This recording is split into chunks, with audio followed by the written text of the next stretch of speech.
ఆడుకుందాం. అంటే పైన వాళ్ళు ఎట్లా కొట్లాడుతారు, కుస్తీలు అట్లా కొట్లాడుకుందాం.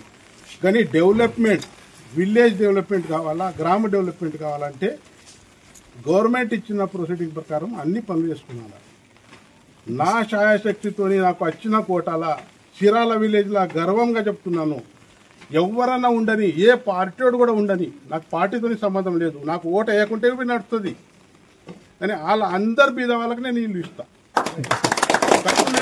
అందరికీ ఇల్లు ఇస్తా. ఆ పార్టీ ఈ పార్టీ అనేటువంటి వ్యక్తి గాను రామరావు పటేల్ అనే వ్యక్తి ఆ పార్టీ ఈ పార్టీ అనేటువంటి కాదు, డెవలప్మెంట్ కావాలని అనే వ్యక్తి. క్లియర్గా చెప్తున్నాను. ఎవరన్నా అడ్డం వస్తే పోలీస్ స్టేషన్ ఉంది, ఎంఆర్ఓ ఆఫీస్ ఉంది, ఎంపీడీ ఆఫీస్ ఉంది. మనం బిల్కుల్ మీరు కంప్లైంట్ చేస్తాం. కానీ ఎవరి ఇల్లు కట్టుకుంటా అంటున్నారు, వాళ్ళకి శాంక్షన్ వచ్చింది, అది కాదు ఇది కాదు అనేది పద్ధతి కాదు. క్లియర్గా చెప్తున్నాను నేను. నా హయాంలో ఇటువంటిది జరగదు. ఎవరన్నా రాని సార్ నాకు ఇల్లు కావాలంటే వాడికి శాంక్షన్ ఇచ్చేయండి. నా దగ్గర రాకుండా పర్వాలేదు, వాడికి ఇల్లు ఇచ్చేయండి. రైట్ మార్కెట్ వేసింది, చాలా దగ్గర